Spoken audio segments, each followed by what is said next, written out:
Bueno, muy buenos días. Hace unos pocos días tuve la oportunidad de participar de un congreso virtual sobre buenas prácticas en la educación física. Y ahí encontramos la presencia de esta charla con Luis Miguel Ruiz Pérez, que es un catedrático de la Facultad de Ciencias de la Actividad Física y el Deporte, INEF, eh, que habla sobre la aplicación de conocimientos y estrategias de aprendizaje motor para el desarrollo de la competencia motriz en las clases de educación física. Como es un tema a lo mejor que fue relevante en los años 80 y ahora está volviendo a tener una, una relevancia significativa en la educación física de hoy, bueno, quería compartirlas con ustedes. Así que vamos directamente a la charla. Muy buenas y bienvenidos a una nueva ponencia donde tenemos con nosotros a Luis Miguel Ruiz Pérez, que viene a hablarnos de un tema bastante interesante y fundamental, pilar fundamental para cualquier docente de educación física, como es el aprendizaje motor. Y vamos a ver concretamente un poco esas investigaciones sobre el aprendizaje motor y cómo aplicarlo en nuestras clases de educación física. Luis Miguel, bienvenido a este séptimo congreso de buenas prácticas e innovación en educación física. Buenas tardes, muy bien. Muchas gracias por la invitación y dispuesto. Muy bien, pues cuando quieras puedes compartir pantalla y nada, nos disponemos aquí a Muy tomar bien, apuntes sobre lo que nos tengas que comentar. correcto.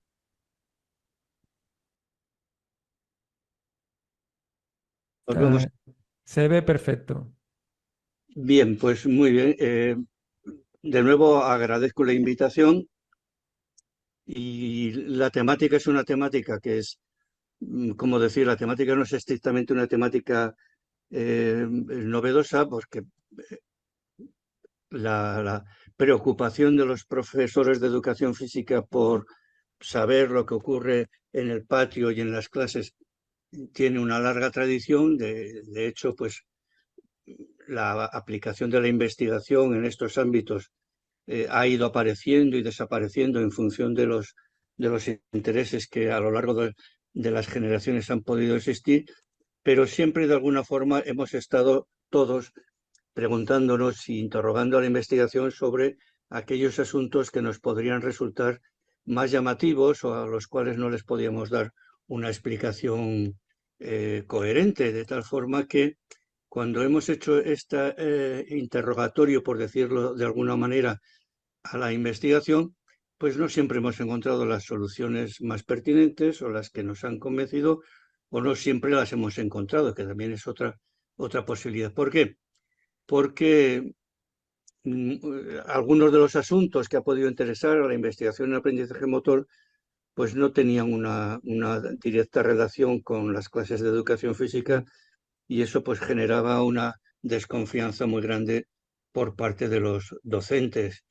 Si a eso añadimos que se emplea o se ha empleado un lenguaje que en muchos casos es complejo y poco comprensible, y que, ¿para qué nos vamos a engañar? No se publican en las revistas llamadas de prestigio, no se publica para los profesores, pues eso ha llevado siempre a esa desconfianza y a pensar que en muchos casos quienes realizaban ese tipo de estudios pues eran personas que trataban de explicar un jardín que nunca habían visto y nunca habían visitado, y por lo tanto esa era una circunstancia que estaba presente y que necesita y necesitaba una solución.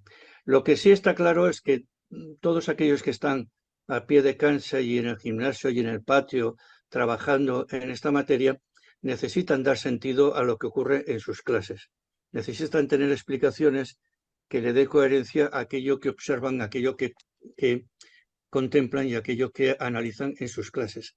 Es curioso que siempre que hemos buscado la fundamentación para dar explicaciones a aquello que nos ocurre, hemos utilizado autores que nunca habían estudiado la competencia motriz. Si nos hemos amarrado siempre, probablemente llevados por el efecto del momento, el espíritu de los tiempos, pues con autores que han explicado, sí, el desarrollo infantil, el aprendizaje infantil, pero nunca estaban ligados a lo que sucede y lo que acontece en un gimnasio o en una cancha deportiva, de tal manera que siempre los olvidados eran los que realmente estudiaban ese tipo de asuntos, de tal manera que es muy probable que una gran mayoría de los que tienen en la parte inferior pues sean desconocidos para una parte importante de los profesores de educación física, cuando son los que realmente han estudiado con detenimiento el proceso de adquisición de habilidades y el desarrollo de la competencia motriz. Esa circunstancia es muy favorable para que nos hayamos podido dejar atrapar por cualquier tipo de ocurrencia. Cuando digo ocurrencia, me refiero a esas ideas que además tienen un ciclo y tienen un proceso muy entretenido de contemplar, y es que quizá en muchos casos, porque pilla al auditorio, lo pilla un poco cansado y sin explicaciones, y aparece alguien que dice que trabajando de determinada manera y haciendo determinado tipo de procedimientos, pues se consigue mejorar, favorecer el aprendizaje. No sé, imagínense que en función de la imagen que tienen en la pantalla, el niño tiene la lengua afuera, como la lengua en inglés es tongue, y es muy importante los nombres, el naming es muy importante, diríamos que ese es el procedimiento tonguing para manejar mejor el balón. Y entonces esa es una idea que trasladamos y que probablemente siempre la aceptamos con pocas críticas y la llevamos a cabo y la trasladamos a la clase. El problema es que luego, ¿quién evalúa eso? ¿Quién nos dice que eso es efectivo? ¿Quién nos dice que con ese tipo de procedimientos el aprendizaje se ha dado y que por lo tanto deberíamos considerarlo como una buena estrategia de aprendizaje? Digamos que este tipo de circunstancias nos rodean y a veces caemos dentro de este tipo de trampas. Lo que probablemente necesitaríamos es tener claro qué es lo que de manera genuina se debe aprender en las clases de educación física. Y digo de manera genuina en la medida en que no hay otra materia que reciben los escolares que enseñen los contenidos que se enseñan en la clase de educación física. Eso es lo genuino. Y esos contenidos son estos, es decir, aprender a moverse, aprender nuevas técnicas, nuevos procedimientos, desarrollar la capacidad para desenvolverse, para solucionar problemas motrices, eso que genéricamente decimos mejorar la condición, mejorar su competencia motriz, o es esto, que sean más resilientes, que tengan un mejor equilibrio emocional, que tengan más confianza, que mejoren su autoestima. Sí, siendo todo objetivos interesantes, yo creo que deberíamos de una forma un poco más humilde destacar que la materia está en el contexto escolar por lo que está, no por otras cosas. Y tratar de abarcar demasiado muchas veces resulta muy complicado de desarrollar y incluso de comprobar. Lo cierto es que hay que plantearse qué lugar ocupa el desarrollo de la competencia motriz y el aprendizaje de habilidades motrices en los programas de educación física. Porque si se considera que tienen un papel importante, entonces tiene sentido todo lo que voy a comentar después, porque si no tiene una presencia importante, pues bueno, puede tener relevancia lo que vaya a comentar, pero pierde mucha de esa potencia importante que debiera tener. Lo que nos dice la cruda realidad es que los estudios están siendo bastante llamativos y están provocando muchas alarmas en el sentido de que la competencia motriz de los escolares ha disminuido significativamente en las sociedades occidentales en las últimas décadas.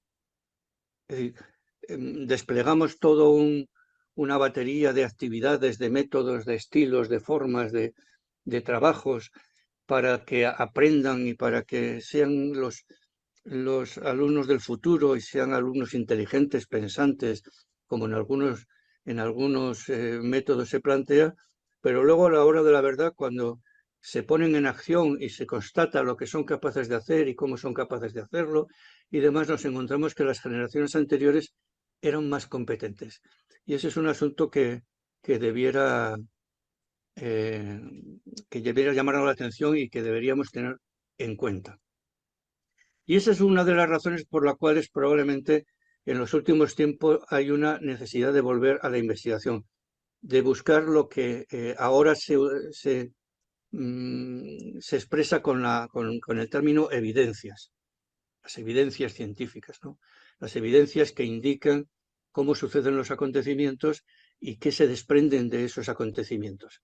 Y esas evidencias, pues las hay, son muchas, pero no cabe duda que lo que necesitamos es intermediarios que sean capaces de trasladarlas al contexto donde deben ser puestas en acción.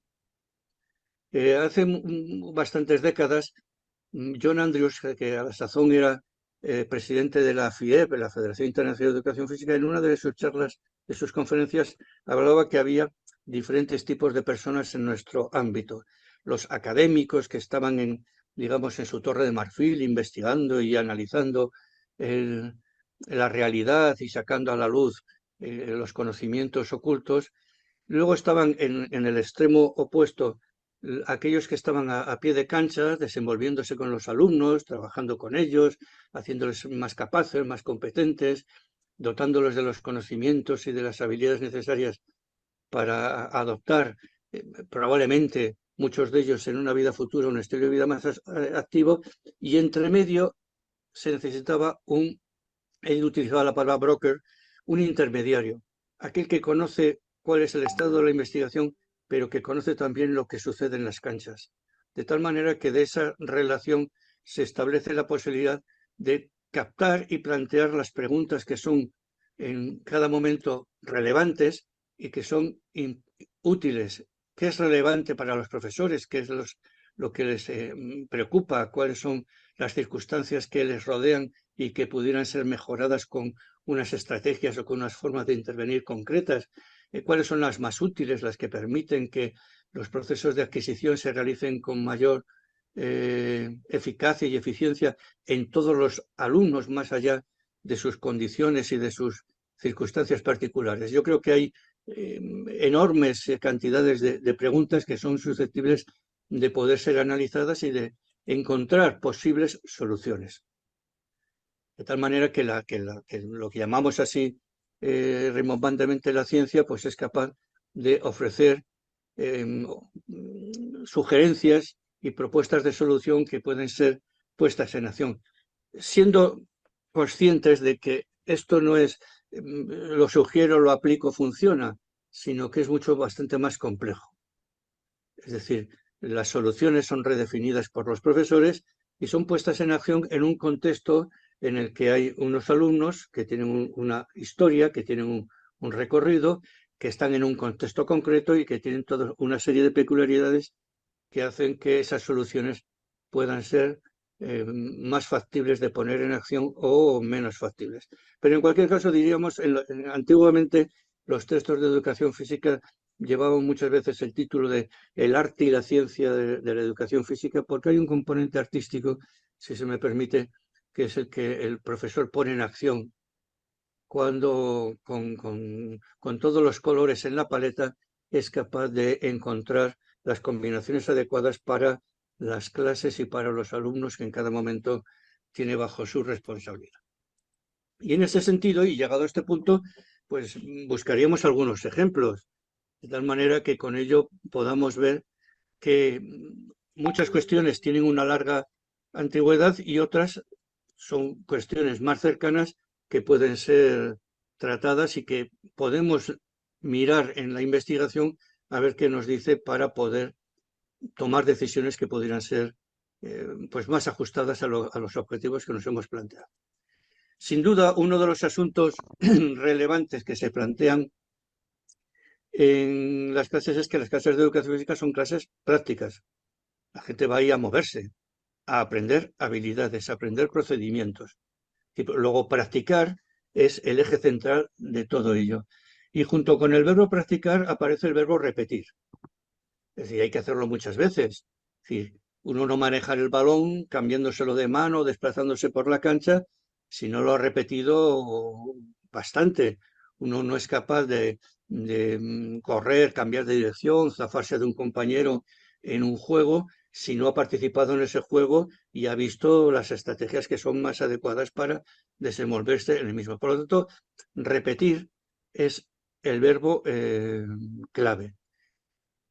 La tradición siempre ha sido repetir y repetir.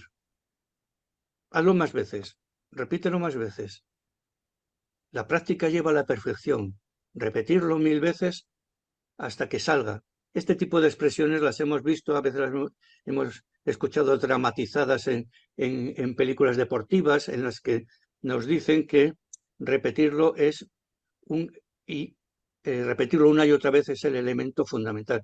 Pero sorprendería saber que en los años 30 un investigador se llamaba Nicolás Alexandrovich Bernstein, un investigador soviético, dijo algo parecido a lo que voy a decir, no es textual, pero todos los profesores reflexivos y los alumnos saben que repetir y repetir de manera mecánica no lleva a aprender.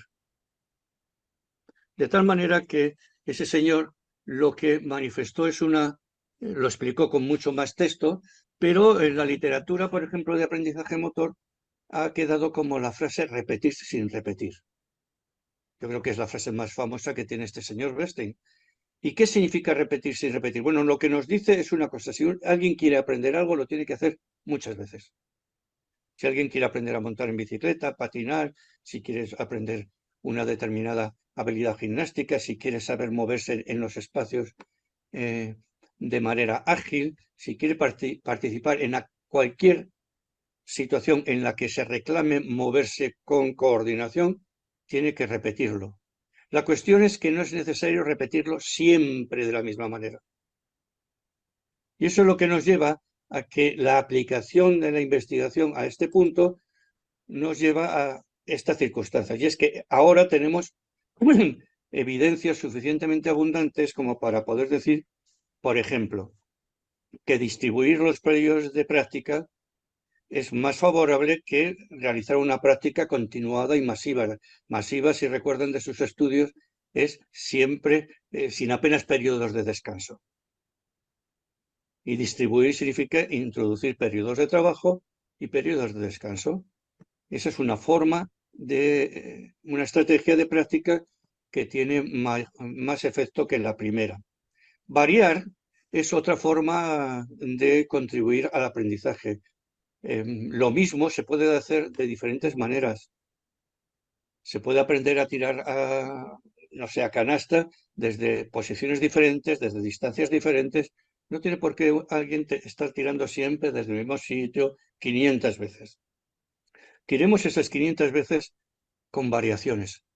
Al margen de que son más motivantes, está contribuyendo a elevar el esfuerzo, vamos a decir así, perceptivo cognitivo de los individuos y a que su aprendizaje sea más profundo. Interferir. Siempre en aprendizaje interferir siempre ha tenido una connotación de alterar. Es como la interferencia en un vehículo. Es decir, uno quiere escuchar la radio y aparece una interferencia. No deja escuchar con claridad el mensaje. En este caso, interferir es introducir alguna distorsión en el proceso de práctica que haga que el sujeto se vea, entre comillas, alterado y tenga que reorganizar sus acciones para poder responder a la tarea que el profesor le plantea. Una de esas interferencias es lo que se conoce en la literatura sobre aprendizaje motor y que probablemente ya la conozcan muchos de ustedes, es la práctica aleatoria. Y la práctica aleatoria lo que significa es que si como profesor tengo previsto practicar 3 habilidades en clase de una unidad concreta de un deporte, tengo varias opciones. Tengo tantos ensayos con la habilidad 1, cuando he terminado paso a la habilidad 2 con esos números de ensayos y cuando he terminado paso a la habilidad 3 con ese número de ensayos, en bloques. Parece que la lógica nos lleva así, es como si metodológicamente nos hubiesen enseñado a que eso debe ir en esa dirección.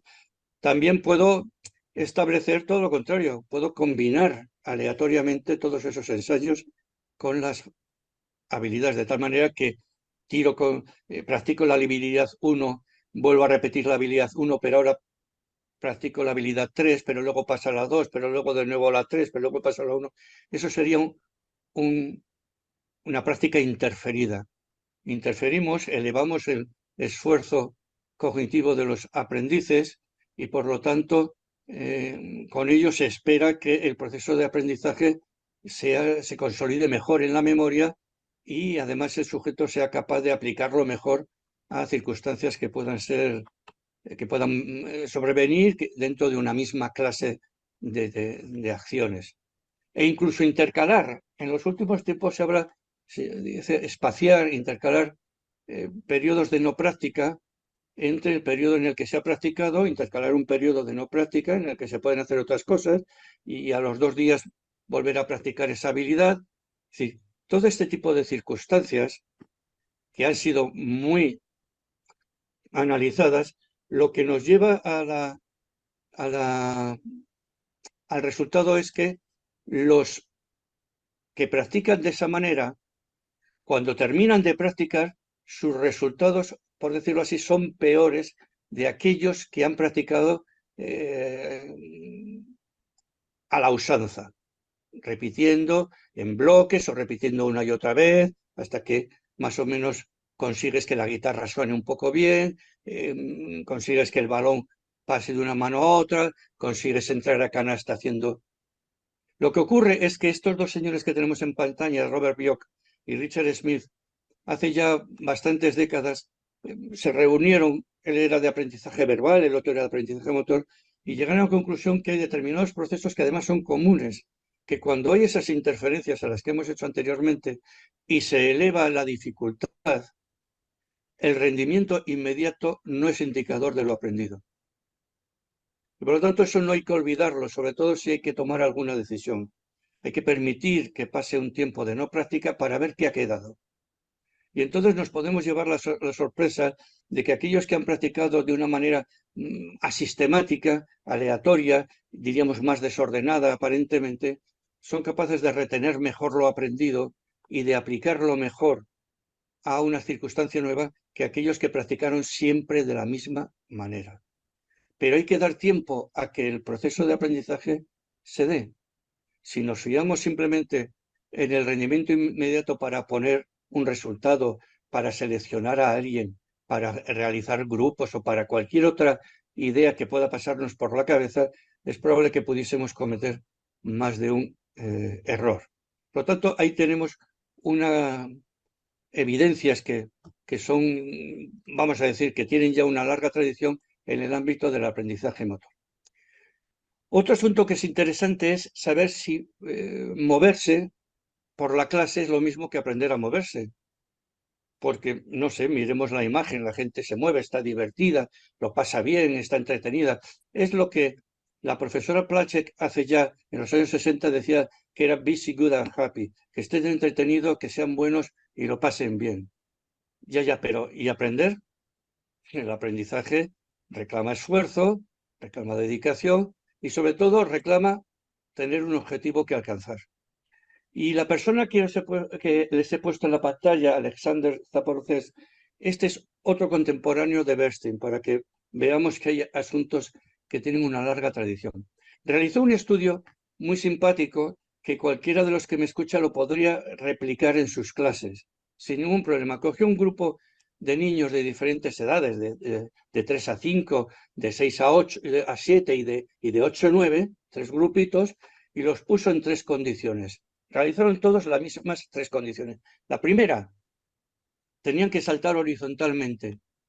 Y les dijo, saltar lo más que podáis. El objetivo era lo más que podáis. Y saltaron y obtuvieron unos resultados. En la segunda condición, los cogió y les dijo, ahora tenéis que saltar hasta estas marcas que os he puesto ahí delante. Intentar llegar a esas marcas. Y saltaron y obtuvieron un resultado. Y la tercera volvió a repetirse la misma condición que la primera. Les colocó en el punto de partida y les dijo, volver a saltar todo lo que podáis. ¿Qué le dijeron los resultados? Obviamente que habían saltado más cuando tenían un objetivo, cuando había una marca a la que llegar. Y además, ese esa condición había dejado restos para la siguiente y tercera condición, que era la misma que la primera. Es decir, en la tercera condición, que era saltar lo más posible, ya conseguían saltar más.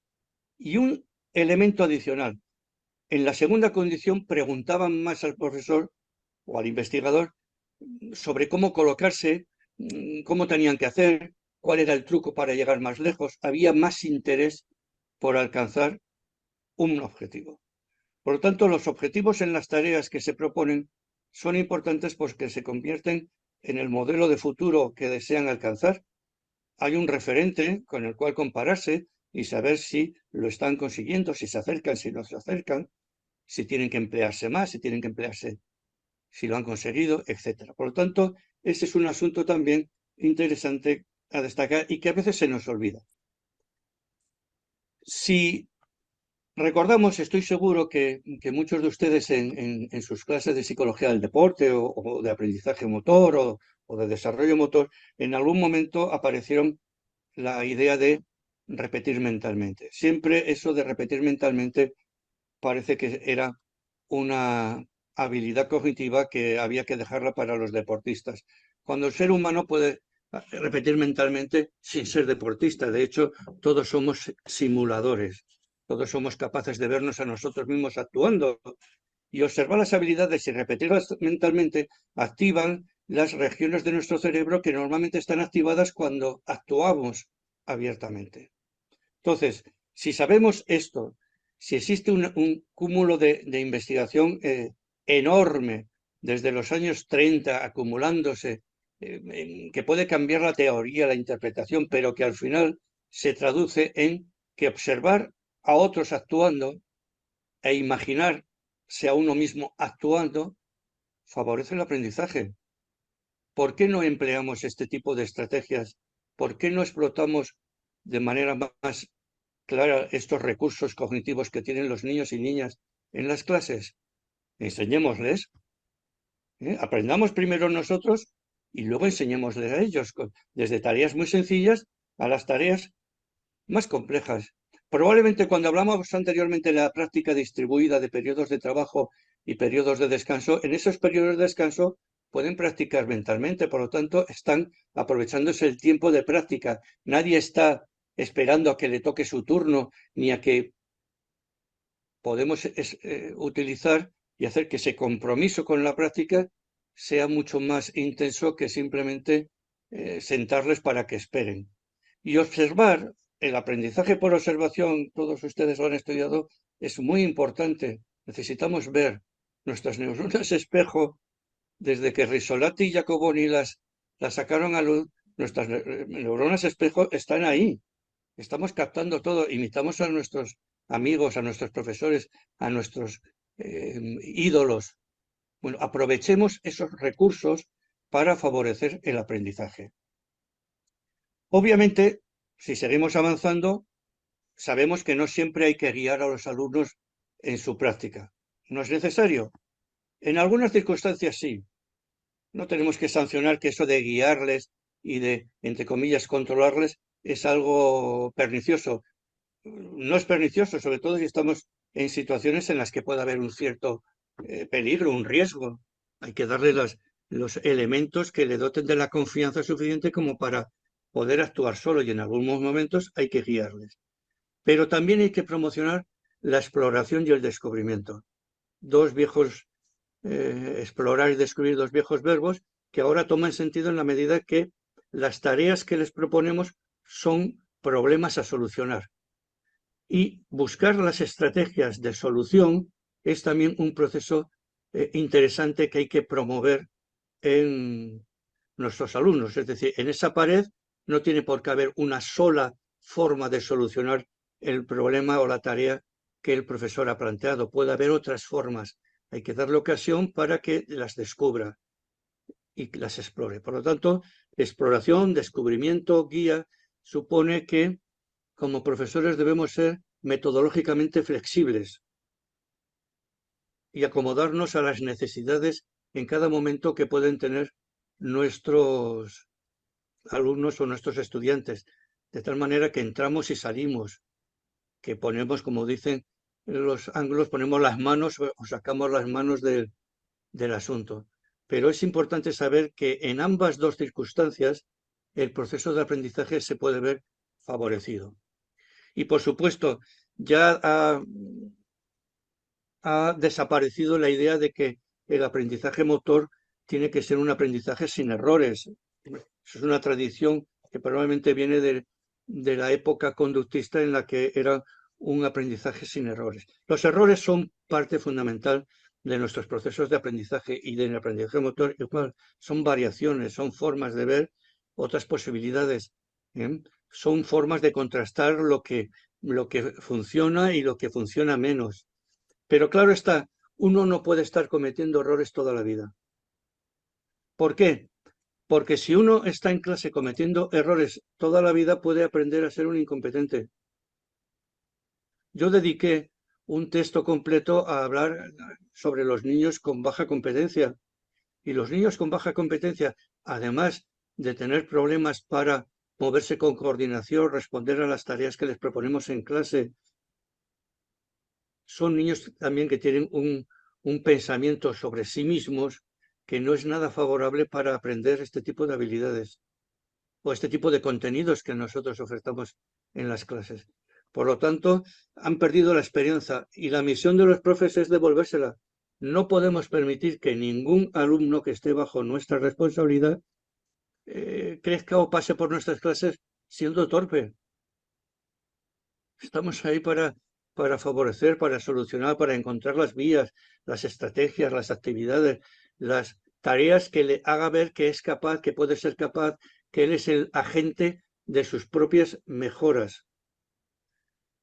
Uno de los aspectos que suele caracterizar a muchos niños de baja competencia, que es una forma eufemística de decir que no son capaces, que son torpones, es que sus habilidades motrices fundamentales, las que veíamos antes, que ahora la investigación nos dice que están bastante más bajas que en generaciones anteriores, es que esas habilidades fundamentales las tienen poco desarrolladas y deberíamos fomentarlas. Hay un principio que se llama el principio de Pareto, el 20-80, con 20% de habilidades pueden actuar en un 80% de situaciones. Pensemos cuáles son esas habilidades fundamentales en cada momento de la vida de ese niño y promocionémoslas, trabajémoslas variadamente, como hemos comentado anteriormente, con situaciones que permita ver cómo son, cómo se pueden aplicar, de qué manera, de tal forma que vayan siendo ellos, vayan constatando que son capaces de y vayamos devolviéndole la esperanza, no haya desesperanza. Habrá errores, sí, pero ya el error no será la nota característica, será un elemento más del proceso de aprendizaje. Y recordemos que en nuestras clases hay un sector que a veces se establece entre un 8 o un 9%, no lo sabemos. En España no lo sabemos, en otros países juegan con esas cifras, que tienen verdaderos problemas para aprender. No se sabe muy bien la causa. Pero hay otro sector que se añade a estos que tienen verdaderos problemas para aprender y moverse porque no practican. Porque su nivel de práctica es muy bajito. Porque tienen lo que llamaban unos autores canadienses hace unas décadas, tienen un déficit de práctica. Porque en las clases de educación física se va a practicar y a aprender. No solamente a moverse en clase. Se va a practicar y aprender con esos objetivos de los que hemos hablado y que permiten ver esas progresiones que no son nunca lineales, que son no lineales.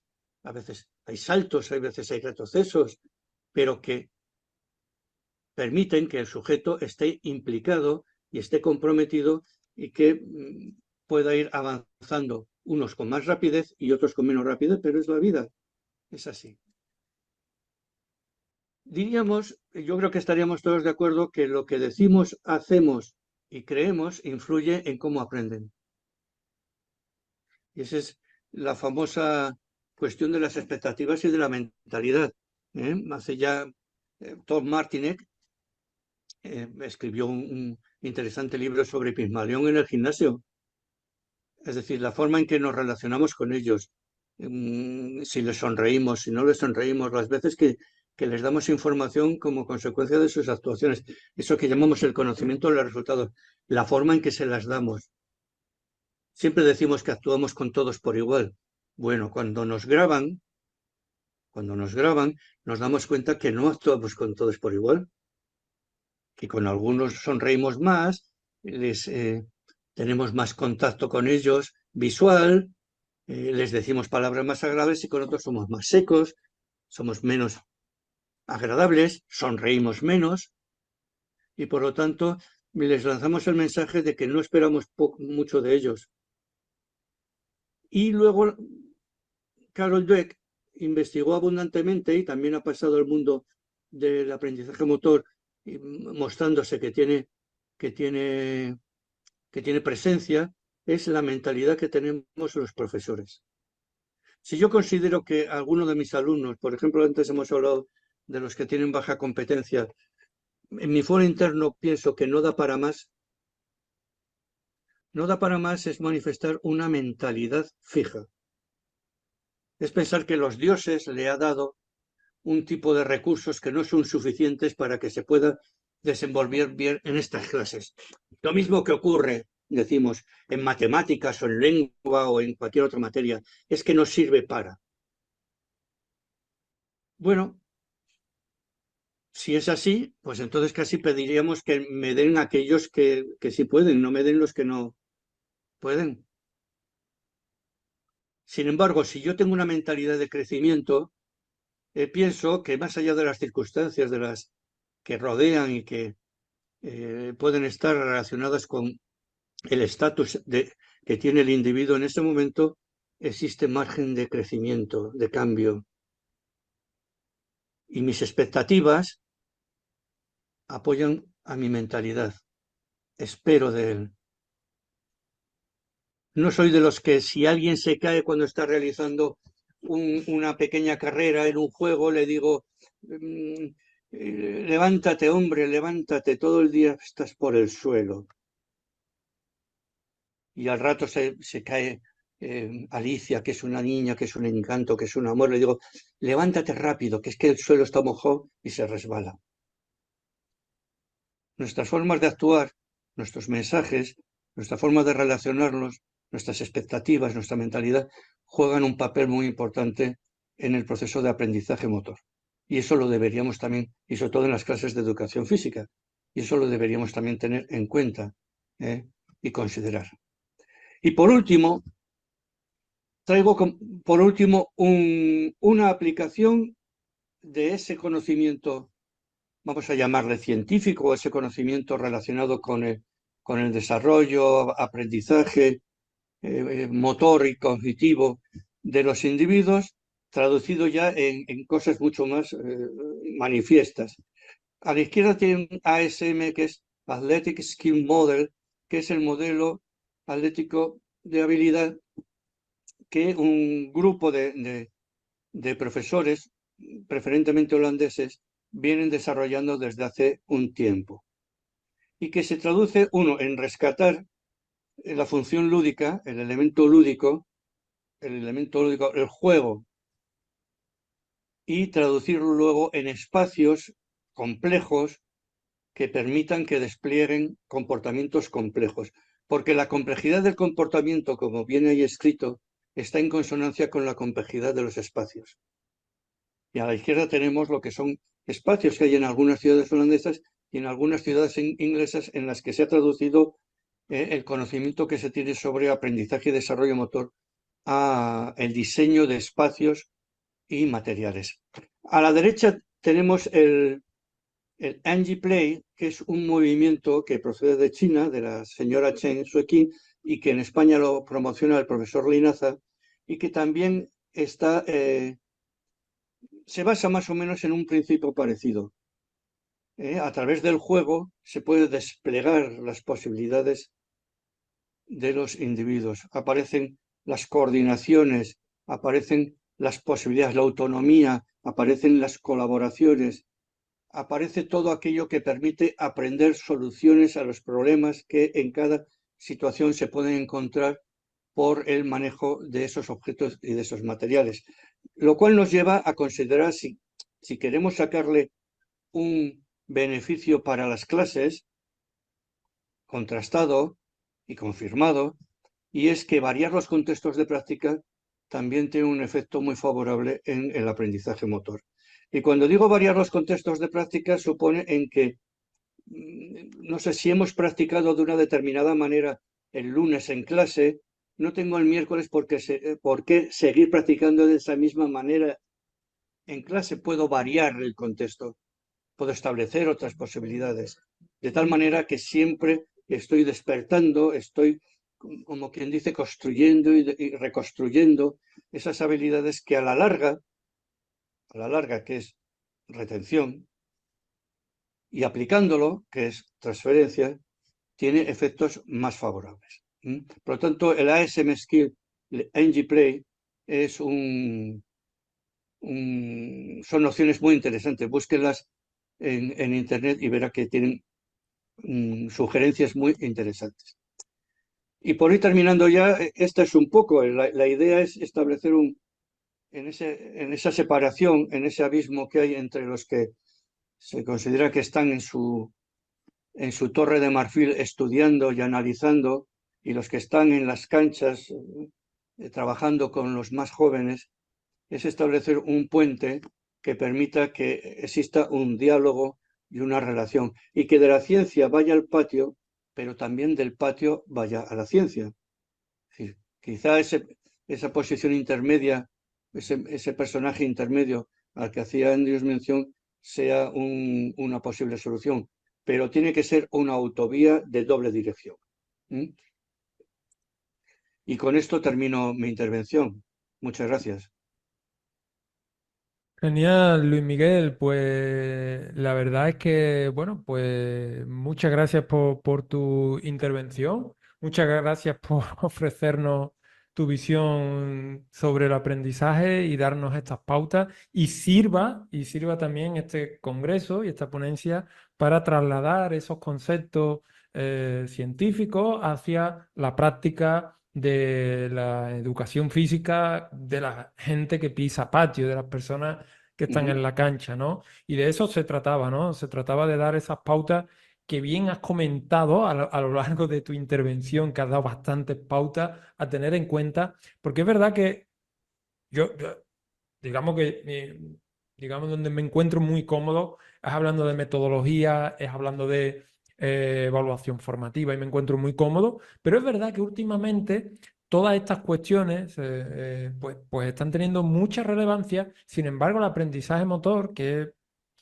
pues un poco uno de los pilares de nuestra área, pues está un poco ahí como un poquito más relegado. Al menos esa es mi sensación, Luis Miguel. No sé si tiene usted también esta Sí, bueno, sensación. mira, Francisco, en eso los que nos hemos dedicado a esto, y yo ya me queda poco por dedicarme, tenemos que cantar un poco el mea culpa.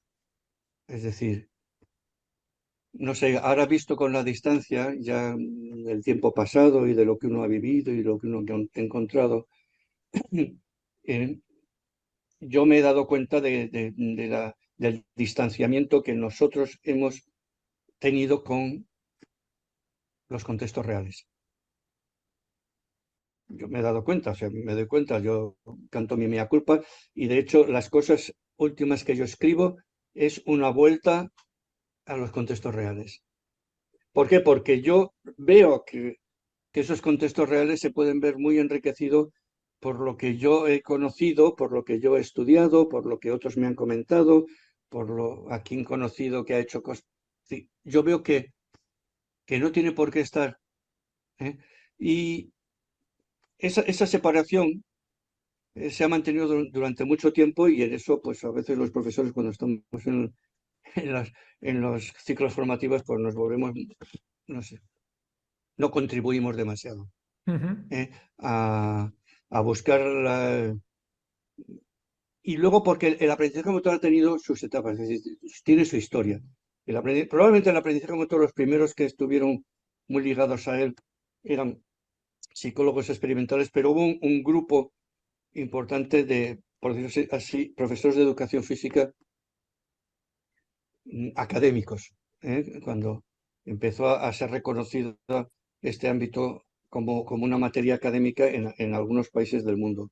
Y entonces traían ese bagaje de fuera, de sus gimnasios, de su cancha, para tratar de estudiarlo.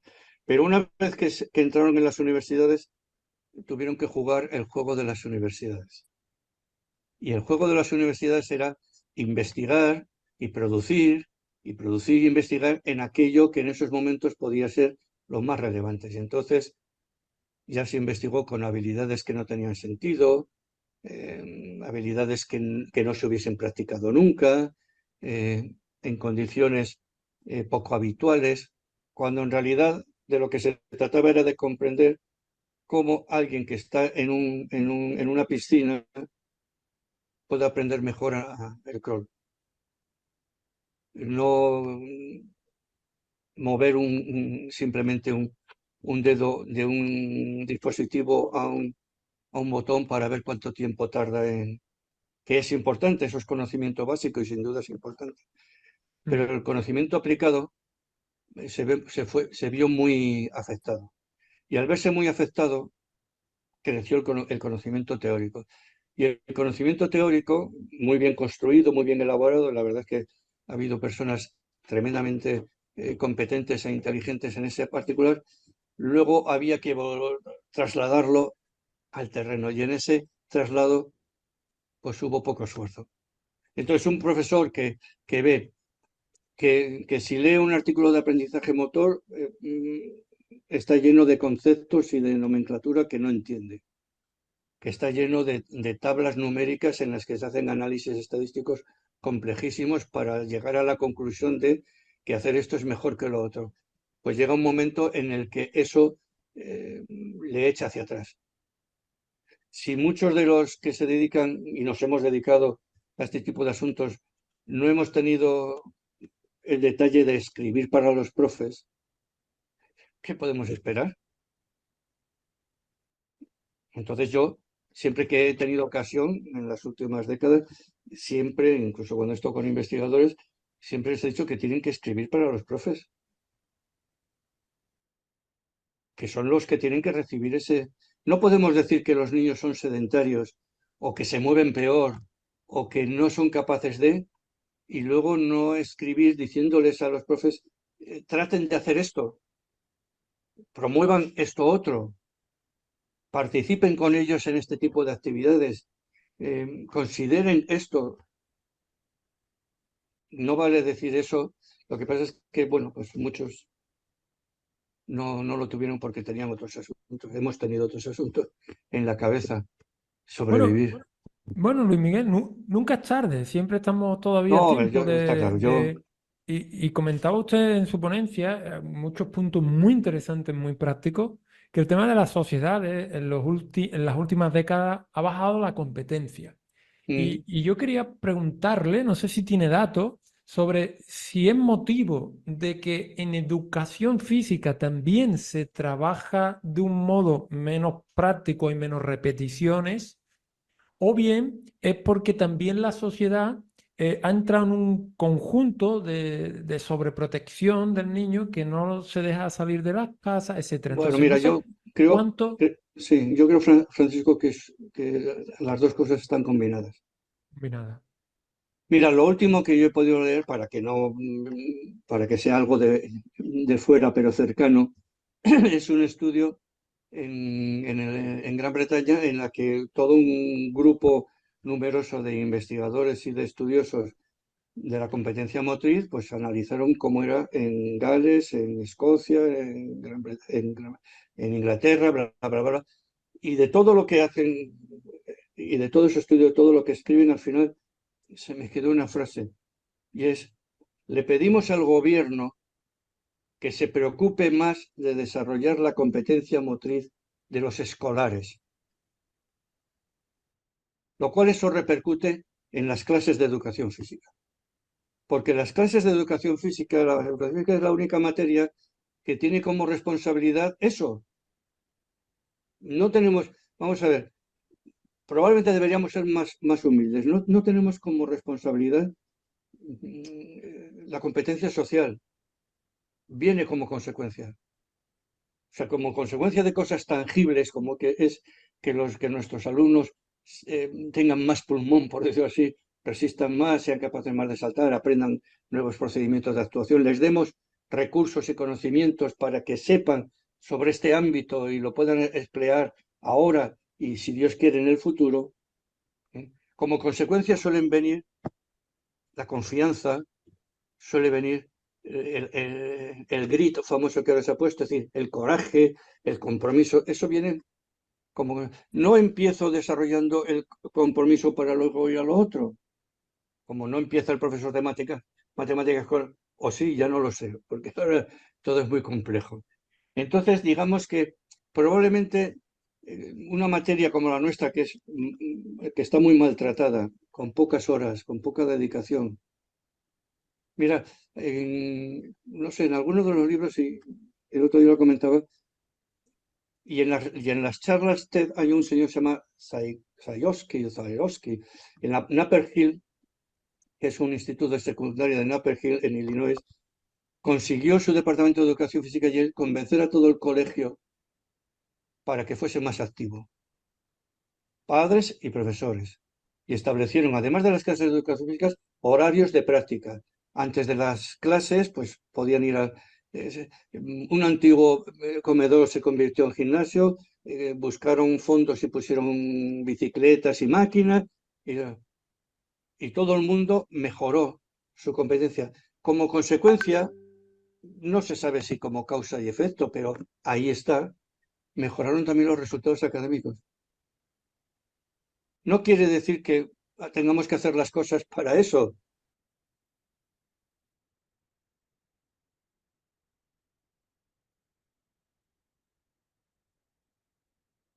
Bueno, ahí tenemos la charla de Luis Miguel Ruiz Pérez. Creo que es sumamente eh, clara, explícita.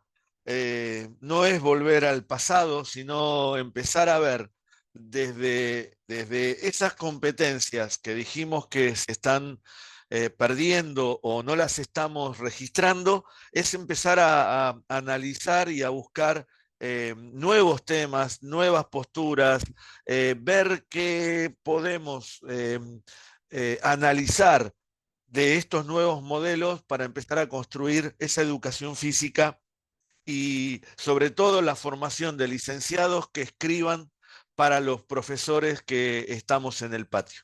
Ese es el desafío, esta es la postura que adoptamos desde la licenciatura de FASTA, así que bueno, los invito a pensar, a reflexionar sobre estos temas, agradeciendo la atención y sobre todo estas palabras de un docente que hemos estudiado en los años 80 y que hoy por hoy todavía sigue reflexionando sobre accionar docente. Un abrazo, un saludo y nos seguimos comunicando.